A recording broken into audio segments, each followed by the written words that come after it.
Listen, being a car enthusiast is a blessing and a curse at the same time. A blessing because it's like a fantastic hobby. Opens you up to meeting all different kinds of people. Teaches you some valuable life skills. Skills about working on your car. Opportunities to travel all over the place, all around the country to different places and shows and events.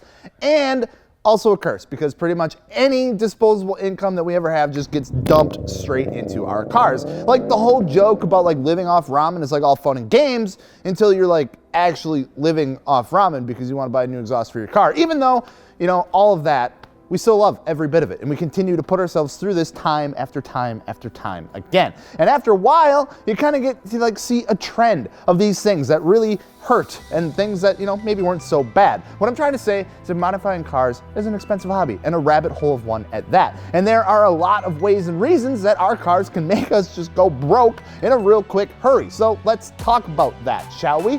About how our cars can make us go bankrupt, like, just like that.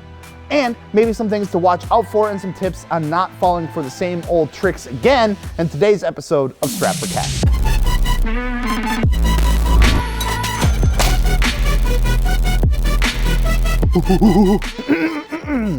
So let's say we're starting off fresh here. Just sold your last car. You're looking to get something new, something different. This is probably, you know, where the biggest factor really comes into play here. What car are you going to get and what is the actual cost of not only ownership, but maintenance costs to actually own and drive said vehicle? As we all know, there are some cars out there that we all love, right? We love them dearly. We hold them close to our heart, no matter how much of a piece of shit they are. Like, we know that they're like full of issues and they're probably gonna blow up at any moment and that you're going to be chasing an electrical issue until the end of time. But we still love them and we can't get over them. Can't think of any off the top of your head? Well, here, let's give some quick examples real quick. Just to name a few, and not really to dive into much detail, but like the Audi S4, for instance, DSG issues in the B8 series, timing guides in like the B6 generation. Some pretty, you know, catastrophic things to happen and can get really expensive really, really quick. I mean, do I need to touch on RX-8s and RX-7s? Rotaries, terrible fuel mileage. If it's not the actual maintenance of the car, it's actually driving it because it gets like 5 miles to the gallon.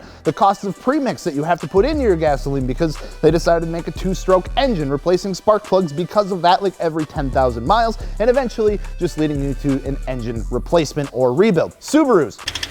Need I say more? Mark IV Volkswagens, all right? You know, if they haven't been through 30 different owners,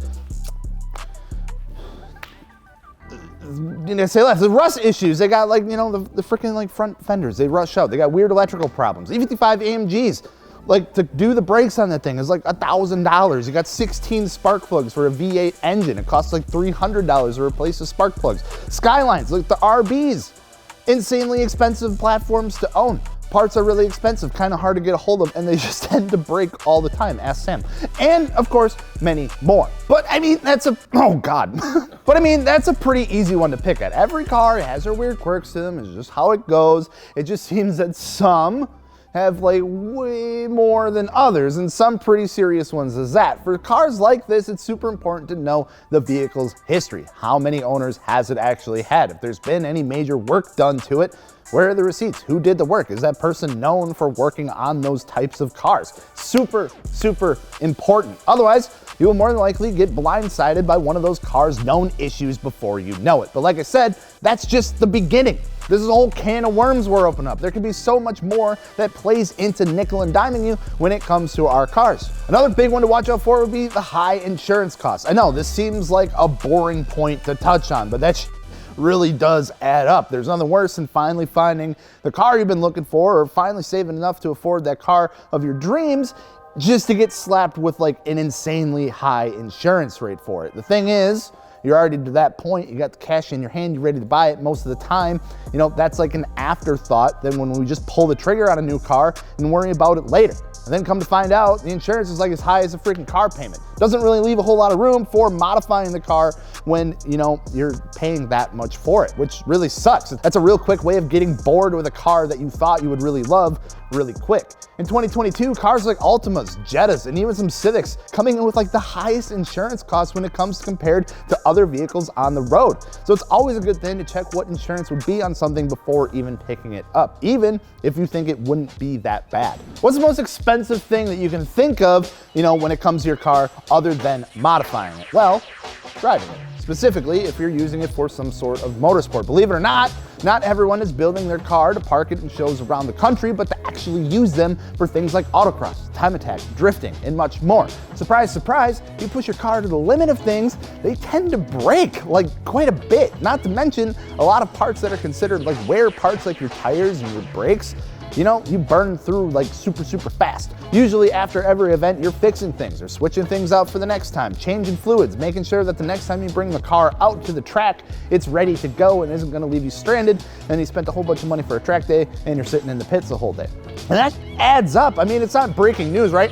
A guy spends thousands in repairs and maintenance after tracking his car. It's not like a headline, but it's something that, it's pretty common since it's fun to drive your car at its limits, chase more power, chase a faster lap time, get better at driving the car.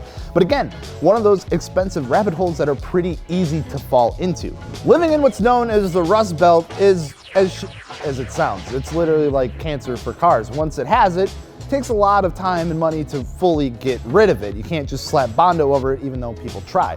I've seen entire cars get junked because of the amount of rust. Mechanically, they're great, but they pretty much are breaking in half at some point. Rust sucks, all right? Why does the stuff we have to put on the roads have to melt our cars? I just don't get it. It doesn't make sense. Prices for rust-free cars up here in the Rust Belt in northern states are absolutely astronomical. It's why you see so many people heading out of state to go buy new cars, because the prices aren't inflated as much.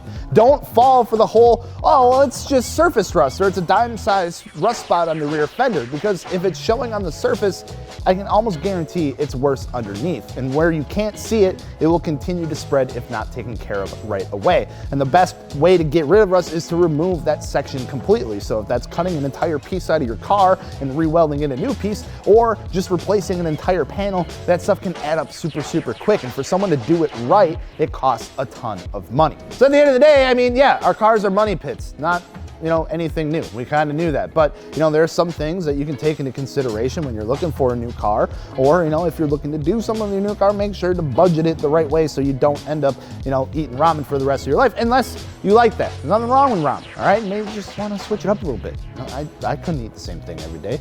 Look at me, I love food. But anyway, if you're looking for some new wheels, tires, or suspension for your lovely money pit, don't forget to check out fitmentindustries.com, where we got a bunch of good stuff going on right now. You can package wheels and tires together, save some extra cash, get your wheels on the same day they show up. It's a whole great time. You can check out financing options through Affirm as well. But in the meantime, I'm Gels from Fitment Industries. Don't forget to subscribe. Check out our other socials. We post some cool stuff on there too.